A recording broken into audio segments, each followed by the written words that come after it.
Kamusta ka na? Bakit hindi ka na pumupunta sa Talir? Kasi nagkasakit ako eh. Kailan pa?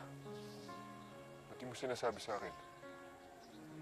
Dahil naulanan ako ng gabing manonood tayo ng sine. Di ba? Isa pa, paano ko sasabihin sa'yo eh, may sakit nga ako. Makakalakad ka ba pag tinatarangkaso ka? Bakit ba kasi umalis ka nung gabi na yun? Wala lang. Pero sabi, saan ba talaga punta mo? Alam mo, ang kulit mo. Sinabi ng dyan lang eh. Hindi sasamahan na kita. Hindi na. Diyan ka na.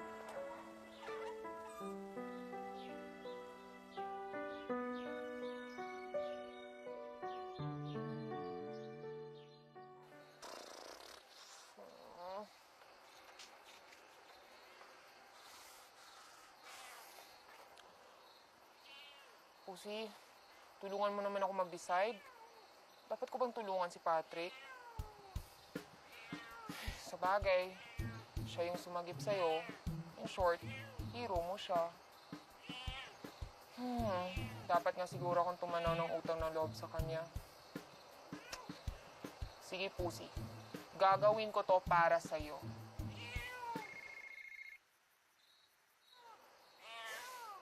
O, bakit? O ano? Nakapag-desisyon ka na dyan? Oo na, nag-iimpake na nga ako eh.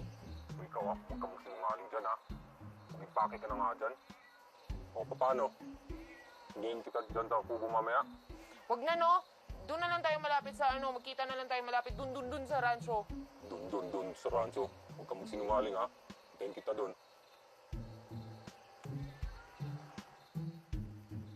Pusi, bakit ganun? Ay sa demonyo talaga yung si Patrick. Ba't niya alam hindi pa ako nag-iimpake? Ay! Kailangan ba talagang gawin to? Naku, Day, kung ito lang talaga paraan para tuluyan ako makabayad ng utang na loob dyan sa Patrick ngayon, gagawin ko para matapos na. Ay, naku.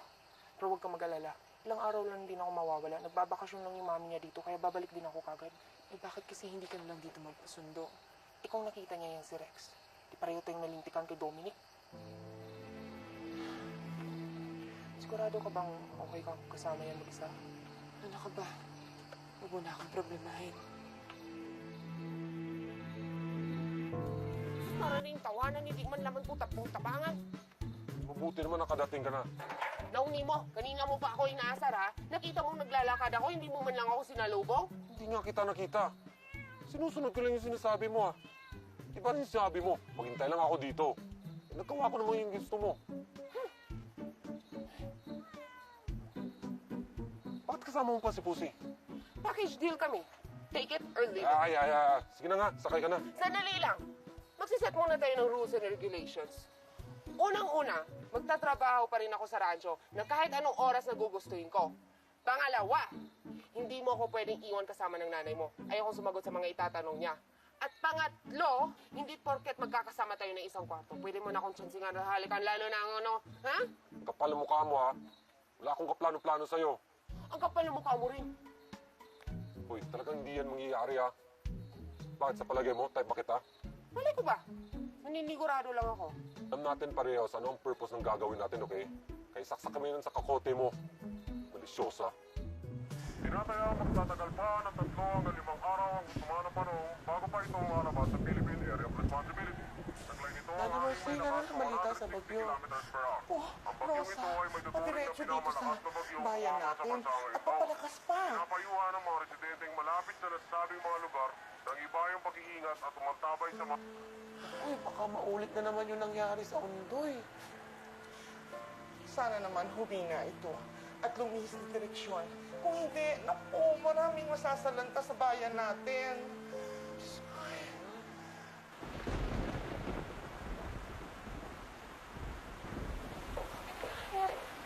Saan basa ka? Sandali, kukuha kitang palya. How are the preparations coming along? Na-check mo ba yung buong bahay? want to sleep with a leaking roof on top of my head. Tita, wala kang tagas ng bubong ng bahay. Good.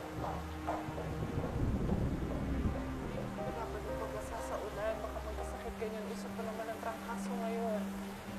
Sige na, pumasok ka na sa kwarto kung maligo ka na. Salamat. Asawang-asawang dating mo. Too bad. You're with the wrong guy.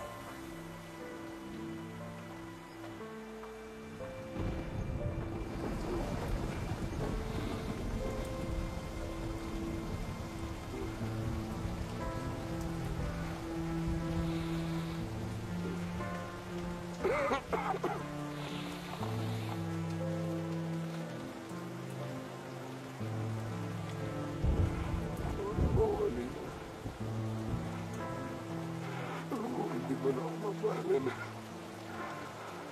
Pero patawarin mo ako. Kung wala akong lalat nun, ako na siguro hindi ako masenta ako sa pupundo.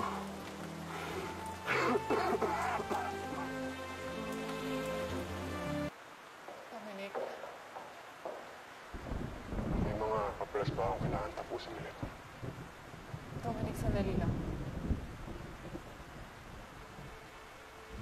I never got the chance to mag-apologize sa'yo for my behavior for the past few days.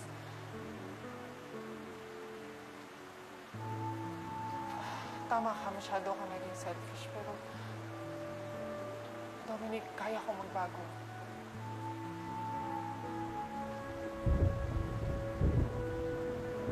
Ulit, tapos na tayo.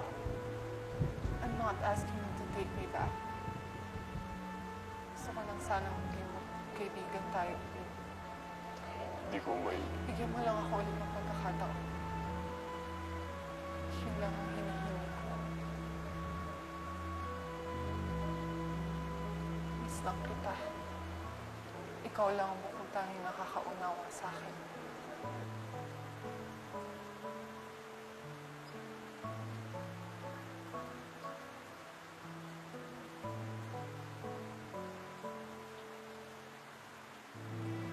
Salamat.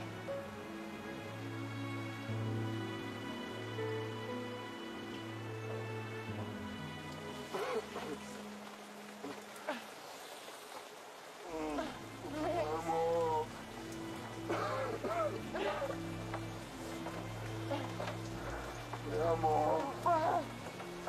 Ang laki naman sa kanya mo kay Alina. Sige na. Dapat lang sa akin to. Dapat lang ako mamatay. Kailangan mo gumaling. Huwag mo naman gawin sa akin to. Huwag mo naman akong gipitin. Ayaw mo bumalik ng ospital. Ayaw mo bumalik ng rancho. Hindi ko ginusto na dito mauwi ang lahat. Kaya dapat gumaling ka na.